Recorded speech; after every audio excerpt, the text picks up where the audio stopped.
I'm Doug Fern, and this is my take on music recording. My conversation with jazz guitarist, composer, writer, and teacher Chuck Anderson continues in this episode.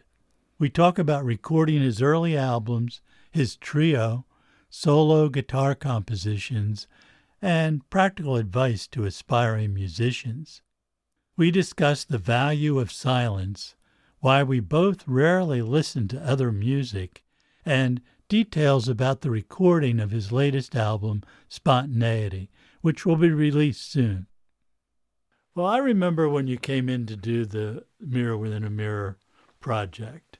You know, I had only been recording in my studio for a few years at that point, and I felt pretty comfortable with what I was doing. And I guess I had done some jazz, but I had never really had people of your caliber in that genre. Frankly, I was a little scared. I was a little intimidated. I scared a lot of people. Which is funny now because how many things have we done? Yes, really. But that first time I was scared because I really wanted to do a good job for you guys.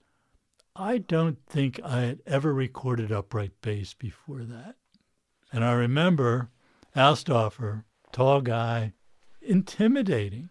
Very intimidating. Very big as a door. Yeah. And I'm there setting up and I'm thinking, how do I do this? You know, how do I? And I asked him, I said, when you're recording, where do they usually put the mic on your bass? And he says, right here. And I said, okay, that's where I'll put it. Done. That's fun. I didn't know that myself. Yeah. That's fun. And of course he was right. It sounded great. Yes. It was just so amazing to me. I mean, the whole trio was great, but there was just something about his mastery of that instrument that just was astounding. He was an astounding player. I used to say the only bass player I ever heard of who could play as fast as I could play. He had huge technique. Yeah. And how you can get any technique on that instrument. I know. Like, pushing it down, you know. Right. No, but you're absolutely right. It was real interesting. And the way, I don't know if you ever knew how the trio had started, but when I left the Latin, I was looking for a bass player. Couldn't find one. Tried one, tried another.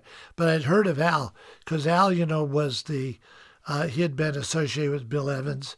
Al had worked with, but anyway, it doesn't make a difference, a virtuosic player. And so I knew all about him. So I got his phone number and kind of timidly called him because, you know, I was only 24, I think, you know. And that takes a lot of nerve. It took a lot of nerve, yeah. Yeah, it was like asking a good-looking girl on a date. You know, try another time, you know. But anyway, I got him on, and I told him what I was interested in. I said, I'd like to put together a trio. It's only for concerts, no weddings, no jobs, no bar mitzvahs, no cocktail parties, just concerts. Do you have any interest in that? And first, when I introduced myself, I said, this is Chuck Anderson. And I said, I don't know if you know who I am. And he goes, I know who you are. Mm-hmm. I said, oh, well, maybe that's good. Depends on what he knew. Yeah. Anyway, he came to my studio. At that time, I was teaching for Medley. So I was in my studio, and he came on a Tuesday evening. I'll never forget it. And he came into my studio. He like filled the doorway. Mm-hmm. He was like 6'6", 260 or something, you know. Mm-hmm. And I was a little intimidated. So I said, well, what do you want to do? So I said, well, here I've got this tune called Pegasus that I wrote. So we did Pegasus. He played three notes. And I stopped him and I said, okay, who do we know for drums? And he had a friend, and he was the original drummer, and then he dropped out because he traveled. And then Ray took his spot, and he's the one that wound up on Mirror Within a Mirror. Yeah, he was really good, too. He was an excellent drummer. And, you know, I hadn't heard that album in 40 years, probably. 50 years, right? Yeah. When you were in recently, we did a new album here, and you brought me a copy of the reissue of that, which was originally on vinyl, but there's a CD version of it. And I was a little afraid to listen to that because I thought, I know the music's great, but I'm a little embarrassed to hear how I did on the recording, But it sounded pretty good. Sounds very good. It's held up very well. Yeah. I think both the music and the recording technology and sound. Yeah. And that was done 8-track tape, I think. I think so. I can't remember exactly how we set that up, whether we had Ray in the drum booth or whether everybody was out in the room. I think everybody was in the room. I think so too. And that really gave it a nice kind of feel. I mean, there's a lot of bleed from the instruments. And I think that often makes a better recording. Yeah, I often say, well, there's bleed when you give concerts. That's right. It's the way the music sounds. It's the way the music sounded. Yeah, that's exactly right. Yeah, I have great memories of that and working with you. I think early on, because as you said, you'd only been at it X number of years, but I think early on, I think you showed a really unusual sensitivity for the artistic side of it. I mean, that's what I was, looking for. It's not easy to find. Right. Most of the time in the studio, you're going to find engineers that are rock. They do nothing but rock and roll. Right. And this was clearly not rock and roll. No, well, throughout my career, I've always enjoyed any kind of music that came in the door. Right. And even if it was stuff that, was not my favorite genre, I always found something to like about it. Some of that, I'm sure you do the same thing. Some of it's self-preservation to get through the job. It is. But, when you do that enough, you start to appreciate musical styles that you didn't think you liked. I couldn't agree more. I also think that it's probably a characteristic of people like the two of us who have had long careers, and the idea that maybe you've only done one thing in your life is not probably the way you're going to have a long career. Right. Yeah. Yeah. Yeah, I mean, I used to lament to the people around me, not to customers or clients or anything. Not them. I say, please play me something I haven't heard before. I still say that to this day. Absolutely. Absolutely. There's a guy who's expert on marketing and social interactions in music that, the company CD Baby, sure. the founder of CD Baby, Derek Sivers, and I've become friends over the years, and he would tell me how difficult it was to get a band to understand what they played, what the sound they made. Like you say, well, what kind of music do you do? And so he got so aggravated at them saying, well, pretty much everything. And he says, do you do Siberian folk music? Do you do, Tibetan polkas? And they said, well, no. He says, well, then you don't do everything, Right. And the whole idea is to try to find your niche. For me, the hardest thing that I've had in my life is to try to create a balance between getting music exposed, making an income, and also having an artistic center. It's been very difficult. In my training, there was a lot of psychological problems I felt that I had developed between, well, if you're making money and playing for Trini Lopez, well, then you're obviously ignoring your art. But then if you did nothing but your art, you find it hard to pay a phone bill sometimes, And I've struggled with that my entire life, that dilemma between the two. I'm now at the point, happily, that I'm old enough and have had enough success that I can do what I want to do, and much as you're doing as well, and not feeling like, you've got to tape this rap group this weekend, because if you don't, you're going to default your mortgage. You know what I mean? So we're no longer defaulting mortgages. So right, that's a good thing. It's a wonderful thing to be able to pick and choose what you do. It is indeed. Yeah. Chuck, one thing you alluded to was you don't go to concerts or listen much to other people's work. I tend to do the same thing. My greatest interest is whatever I'm working on at the moment. Yes. And I rely on people whose opinion I trust to introduce me to things that are significant. But I don't spend a lot of time seeking out stuff to listen to. Sounds like you have sort of the same approach. Yeah, very much the same approach. I think the problem with it is it strikes you kind of from an objective point of view that it must be some sort of a selfish gene in you, you know. And I can't exactly tell you why I do that. I could hypothetically come up with two possibilities. One possibility is you can only do that on your time off, and I don't have time off, one. Two, it's like saying if you're an electrician and you come home and say, hey, I think I'll wire something, you know. Right. But I do music all day long, every day, and it doesn't seem to me that that's a respite from that. So that's one. Number two, I've always had a feeling, which again, I don't even know how I feel about it, but that I didn't particularly want to be influenced by anyone. Yeah. I just wanted to do what I did. I don't have anything against what others are doing. It's just that that's what they're doing. And I've wondered about that myself, that like we don't, Cream does, but I don't, even in the car. Surprisingly enough, we never have music on in the car. Yeah, neither do I. And we never have music at home. No, neither do Never. Which is really bizarre, I think. I. It is, isn't it? And it's awful hard to defend. It is. Yeah. In a way.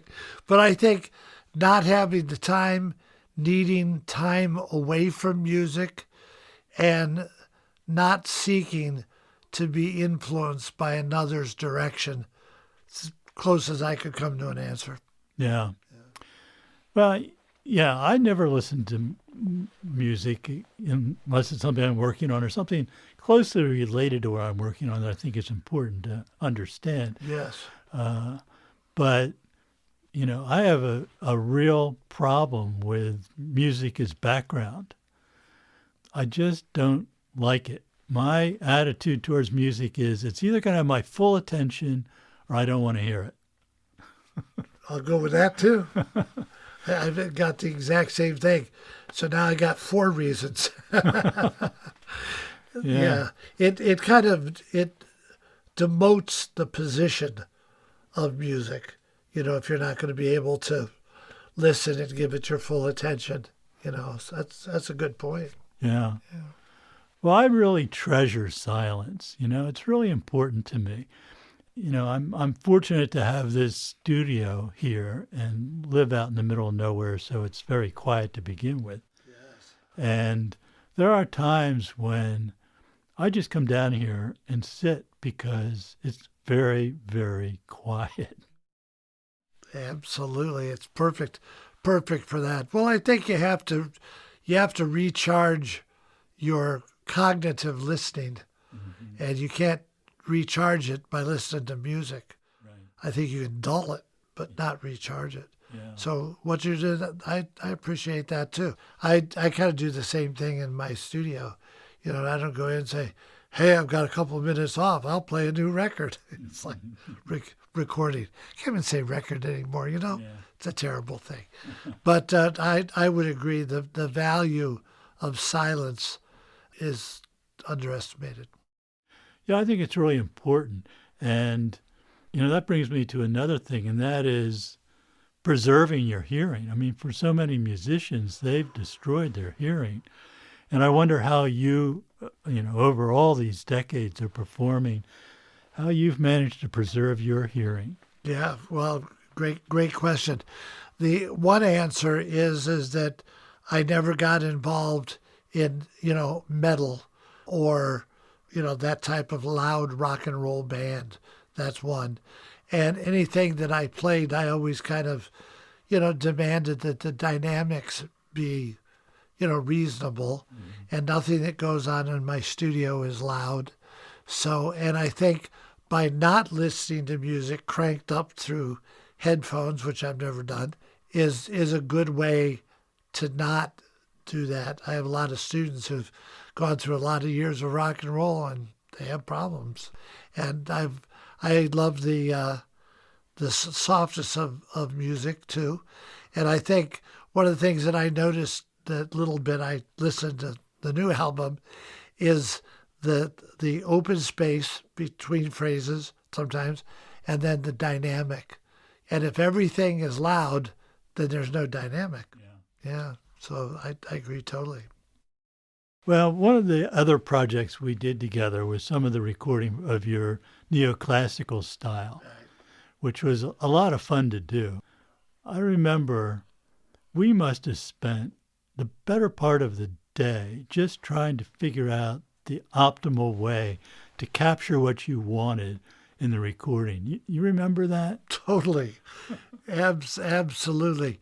And I think part of the reason is the very fact that since I habitually, in my music, did not use any effects at all, so the question is, how can you get a pure sound that is warm enough to be, bottom enough to be warm and treble enough to cut through, but not boomy on the bottom and not harsh on the top.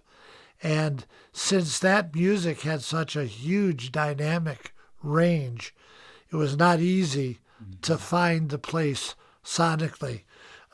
You've done it better than anyone ever has done it. Wow. On that, you've gotten the things that we've done together sound more like me than many, many other things that I've recorded. Wow. So, I had no idea. That's nice to hear. Yeah, well, it's a definite fact.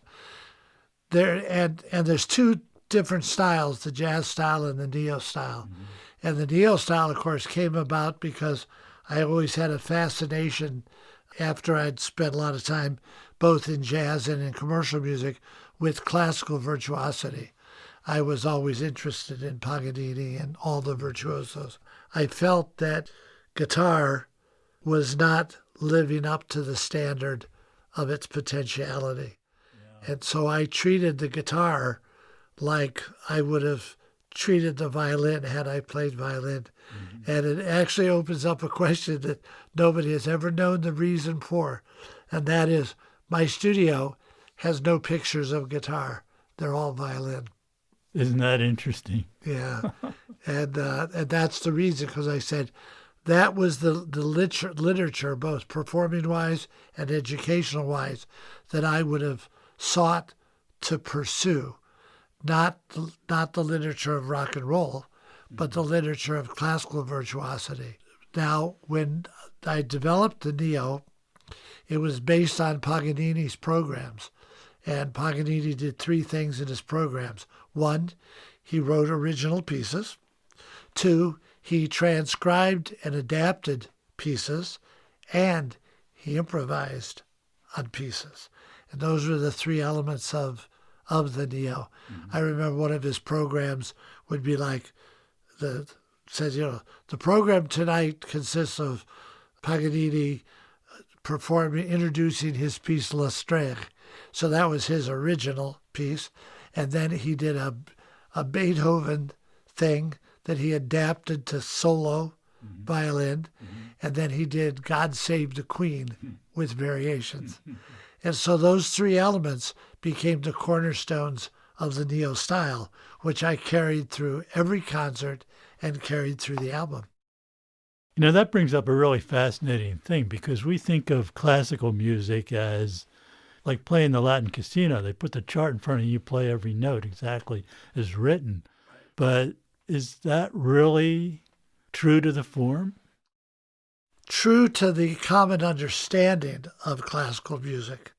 The problem is that so many people, you may know, for example, that Bill Evans was a concert-level classical pianist and could have gone anywhere as a virtuoso. But as he found out that they frowned upon him improvising. He said, "I'm out of here." And he turned to jazz. And many people did that. Now, I always thought it was a terrible thing that the art of improvisation basically had been removed from all classical teaching, because Bach was a brilliant improviser. They were all brilliant improvisers. The reason they started to get away from improvisation is the fact that they couldn't record anything. And so the improvisation was gone. It couldn't be reproduced. So that's kind of why they said, no, that's it. The other thing is to say that classical music is a composer's form, jazz is a player's form. And that's a difference too. Obviously, people have always been able to interpret a classical piece, since you hear differences between one orchestra doing a piece and another orchestra doing a piece based on the conductor and their dynamics and what they bring out and the tempo and the feeling and all of those things, But that's not quite the same as complete invention. And that was a shame. One reason a lot of people don't go to classical music is because they know they have limited flexibility, limited personal expression. When did that transition occur between the time when classical music permitted some degree of improvisation to where everything was locked down? Yeah. I don't know anything like exact dates, but it was certainly by the 19th century, I would say. Probably before that. And, of course, what you had is you always have with human beings, wars. This one said you should, this one said you shouldn't, and then the conservatory said this, and the private teachers said that, and it was just kind of a mess. Bach was considered such a brilliant improviser that post-Bach is probably the time that it started. Now, somebody who was more of a historian than that would probably have a better answer. But I think it would be almost any time after Bach, because I don't remember particularly reading about great improvisation after that. Paganini was that. Mozart was, but I don't think he did it as much. Bach was considered brilliant. I think after that, it started to be, the opposite of what we think today. If you can't reproduce it, it's useless. And they can't reproduce improvisation any more than I have a shot at playing one track on the new album. I have no idea what I did, And that's, of course, this one is even more drastic, because even when improvisation was accepted, it was improvisation on a theme. That's when theme and variations came about. But then they had to start writing down the variations because they couldn't record them. I think the recording industry had a lot to do with it, the state that it was in then and then later on. But mostly what I have read about is them saying that you've got to be able to reproduce it. And if you can't reproduce improvisation, then improvisation has no place in this music. Isn't it a shame that there was no recording technology in Bach's day? It would have been fascinating to hear what he did. I would have picked up a Paganini album. Yeah, no doubt about it. Recently, we did a new album together, which I just think is terrific. Since, we have a lot of people listening who want to know the technical details about it. Absolutely. It was just a really interesting project because we did a whole album in 2 hours.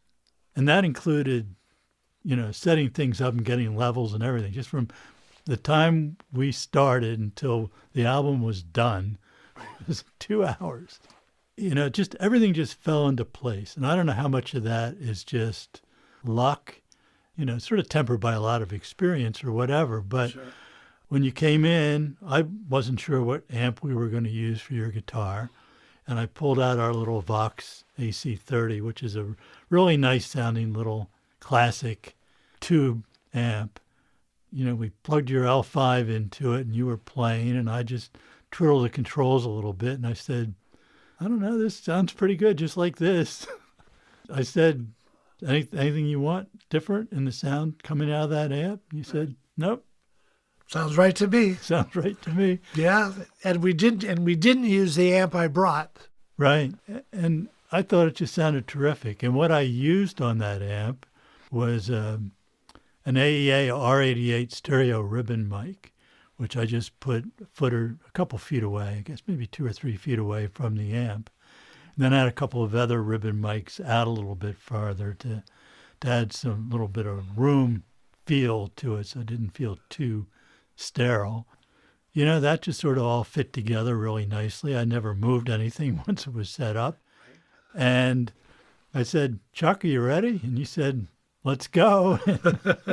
Off we went. I hit record and Right. one take each song all the way through. And Right. it was brilliant. Yeah. Well, it was really interesting. It's the first time I've done anything quite like that. I've certainly done a lot of improvisational work, but it's in the past, things have always had a theme upon which you extemporaneously advanced it. Mm-hmm. But this one, I went in with no theme, no music, no key, no chords, no scales, no nothing. Mm-hmm. And so what I had was just an intuition of what I wanted to play. It was basically played from subconsciousness, almost like stream of consciousness writing. And to try to control the time, we had Korean timing us.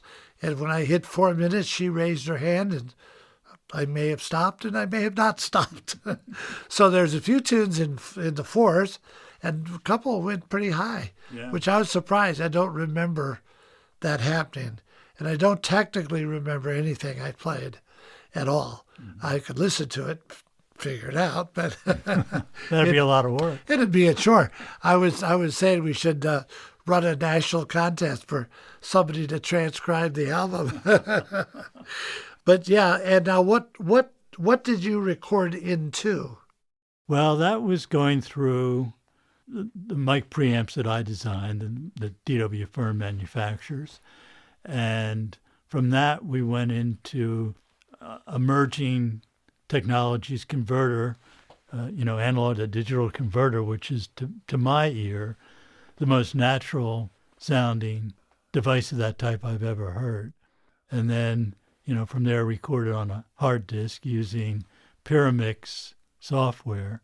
And the only thing there's no EQ, there's no compression.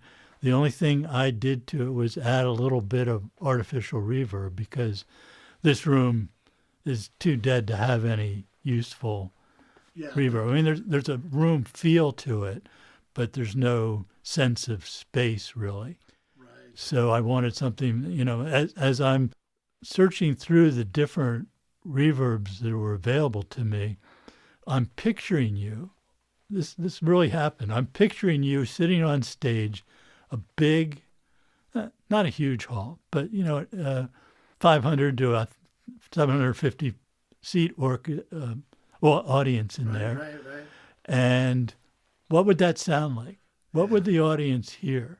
And so that sort of guided me on what to do with the reverb. Yeah, what was the reverb that you chose?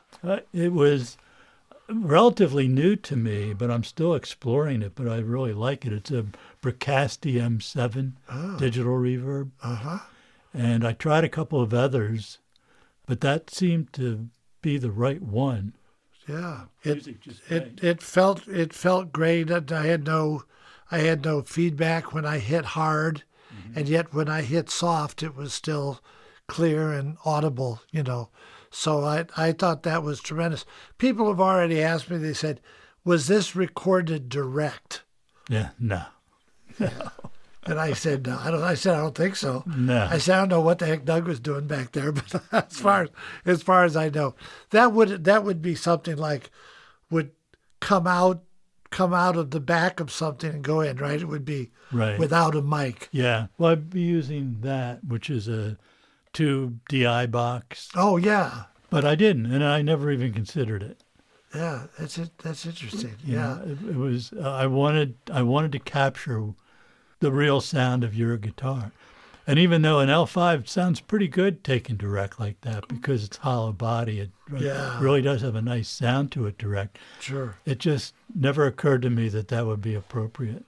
Yeah. Well, I was so surprised because, as many people, as you know, probably go through hours getting their sound before they record. Right?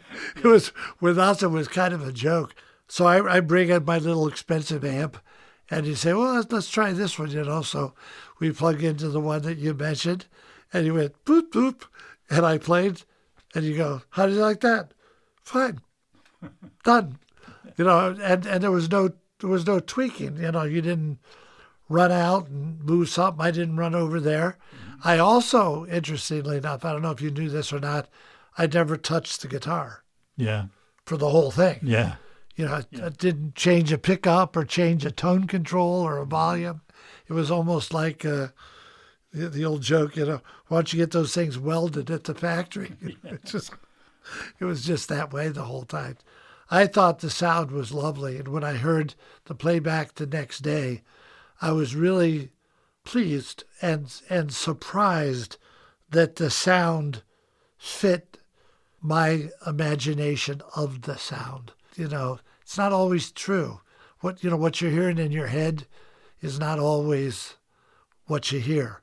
But in this case, I think my ear, head, and hands all agreed with the sound. I think it's important that people realize that although this sounded like it was simple to do in the sense of getting it done rapidly, what it was basically, it was a live performance, you know, and not something that was conjured or manufactured. And I think you, Doug, have a remarkable talent to be able to elicit that out of people that you work with. I can't speak for anybody but me, but I'm the only one I speak for, so. Well, thanks, Chuck. That's quite a compliment, and I appreciate it. But, you know, I always say the music tells you what it needs. Good point. You know, so I just go with, what does this need?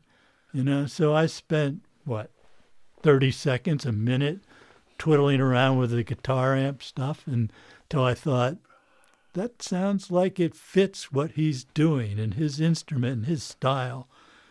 Let's just try that. And we don't want to fail to point out that 30 or 40 seconds was long. That's right. I may be overestimating it. Yeah, could have been, you're right. Could have been closer to 27 seconds. But in any case, it came out well, and I'm very, very pleased with it and looking forward to coming out. Mm-hmm. Yeah, me too. Well, you know, I don't want to make us sound ancient, but, you know, between the two of us, that's 100 years of experience. Yeah. That's 100 years of experience in doing this. That's exactly right. Yeah. Yeah, which is really remarkable. The other thing that I'd like people to realize on this is that this is one of the only, well, it's the only album I ever did this on. Frankly, it's the only album I ever saw it where you, as the recordist, got equal billing. I know. That was so nice of you to do. You got I really appreciate picture it. and the whole thing. It's like a duo. Yeah, I was shocked when you sent me the proof of the artwork. Yeah. Well, I that's really the way I felt. I didn't really feel alone creatively. Yeah. You know, and that's I don't know that many people ever get to experience that. Yeah. Well, I mean, it's the same way for me. You know, when I work with somebody like you, I mean, I'm just sitting there in awe of your technique and the sounds that you get. And you're sitting there playing your guitar, settings on the guitar are the same, settings on the amp are the same, everything in the control room set the same way. Nothing ever changes. And yet there's distinct differences between everything. Right. And there's some things that you're doing there, which I've never heard you do before, right. You know, that I'm just saying, wow, that's really great. You know, I forget which tune it was, but where you're doing this really percussive thing, muted percussive thing Yes. on the E string, I think, Yes. low E. And it was just like, that is amazing sound. Yeah, there was a couple good sounds. I played a little piece of something for one of my students today, and when he heard it, he goes, "How the hell do you do that?" I know. Well, not only is it, I mean, if you could do that once, it'd be great, but you did it consistently. And to get a consistent sound Right. with that kind of technique is Right. really impressive. Yeah, well, that's a good thing. What I like about this particular thing, they always talk about one of the great secrets to marketing is not just the product, but it's the story behind the product. I think this is one of the best stories behind a product that I've ever known. I didn't write the whole quote from the book, but there was something you were saying about take a job only if. Yes, And that really struck me as just great advice. right. Can you talk about that? Yeah, see if I can remember it. Take a job if it would be fun, if it makes money, if it's valuable to your reputation and your contacts. And otherwise say no? Otherwise, say no. Yeah. Yeah, exactly. Because if you go in hating something, it's not good for anything. You may not love the music, but by the same token, you may need that income to do that, Right. and that's valid. Sure. I'm not saying everything's bed of roses, but I wrote in the book Pursuing the Horizon, I wrote a chapter on a guy who was very upset that he'd taken a job when he didn't like the music. Think about this at a break, and that became a chapter in the Horizon, and that's what it had to do with, because he was kind of feeling like I'm not really enjoying this, so I'm not going to put that much into it. And I said, you put everything you have into what you play. I don't care what you think about the music. You took the job. It's your obligation to put everything into it. And if you don't, then you're letting yourself down. You're letting who hired you down. You're letting an audience down. So there was a whole chapter I went nuts on for that. Yeah, I think that's great advice for a musician, but it's also great advice for somebody on the other side of the glass, that no matter what comes in the door that you are recording, you have to treat it like it's the most important thing in the world at that moment. Absolutely so. Absolutely. And the beauty of that is that not only is that good for the client, it's good for the person behind the glass, because they learn to find what it is about that and bring that out.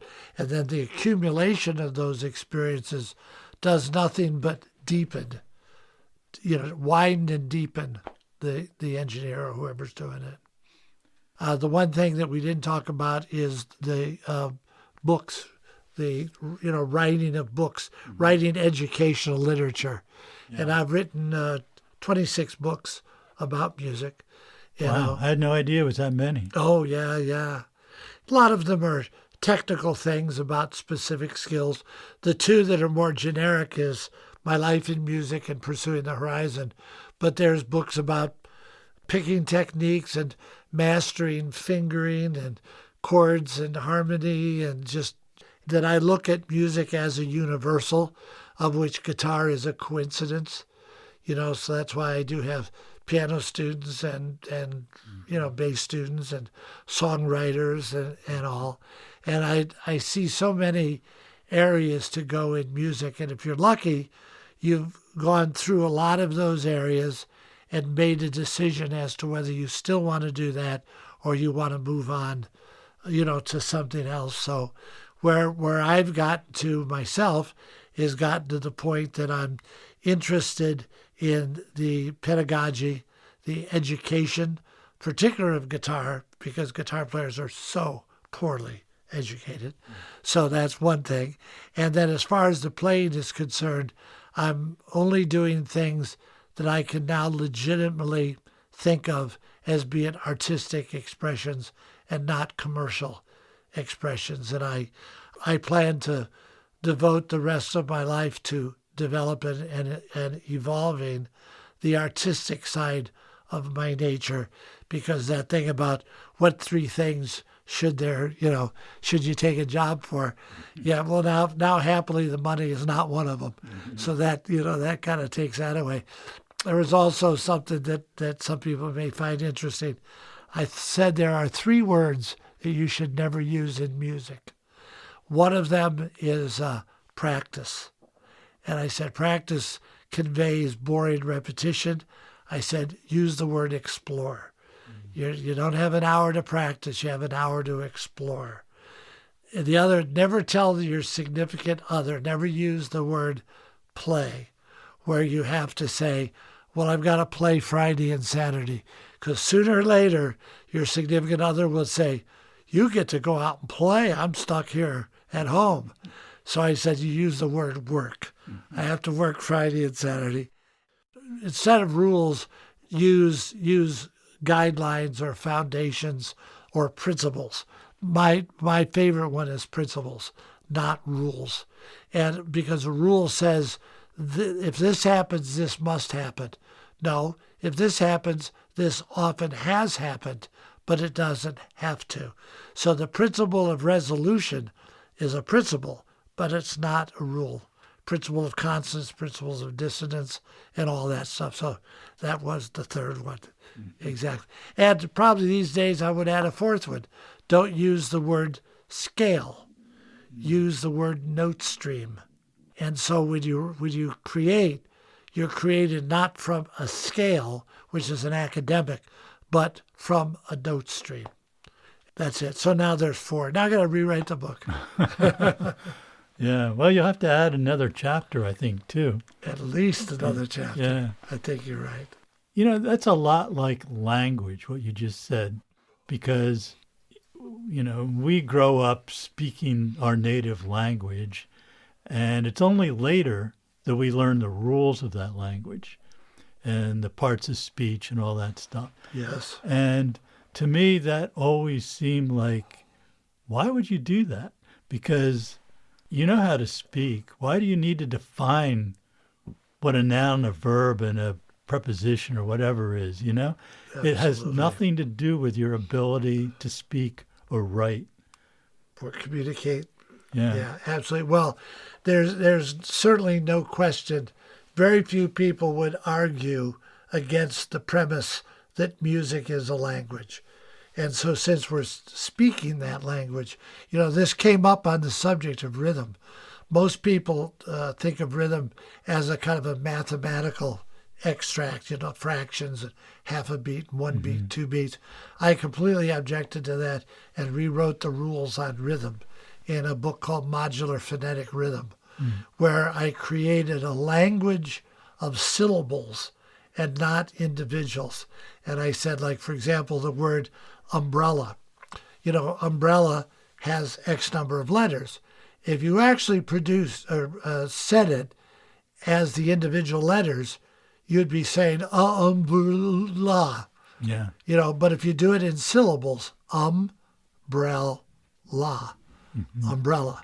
So when you have a rhythm phrase, there's one of the pieces of vocabulary is ba ba da ba. Another one is ba da ba. When you put them, it's not ba da da da. It's ba da da da. And the other one is not this. It's da da da. When you put them together, it's ba ba da ba da ba. Like that. So I have a whole system of rhythm I teach called modular phonetics that I wrote a book on. It's been frustrating that it's very difficult to find teachers open enough to see the value of it because they just want to do it the way they always did it. And so I think now it's more likely to influence people who are just learning about rhythm as opposed to the people who already do, thinking they might change the way they teach it. The likelihood is they won't change it. We worked on, haven't been able to do it yet, but we're trying to get a software package that uses these and like card games. Each one of these rhythms is on a little card, and this would put them together back to back, and then you would say the rhythm. And it's interesting. I'll show you more about it sometime. Well, That reminds me of something that I learned, totally different discipline. I was always had this sort of dichotomy of my life of music and technology. And in the technology end of it, I became an amateur radio operator when I was 12, which required learning Morse code. Right. And I dreaded that. It was just seemed like an awful lot of drudgery to memorize all these letters and everything. Sure. But I had a really good teacher. Took a course at the Franklin Institute in Philadelphia.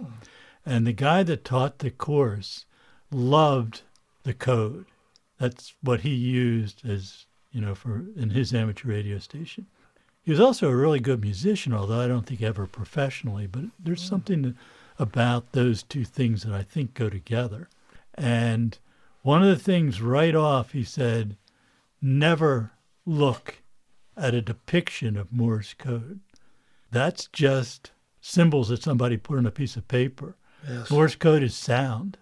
100%. Right? 100%. And he said, you'll never master the code if you memorize dots and dashes.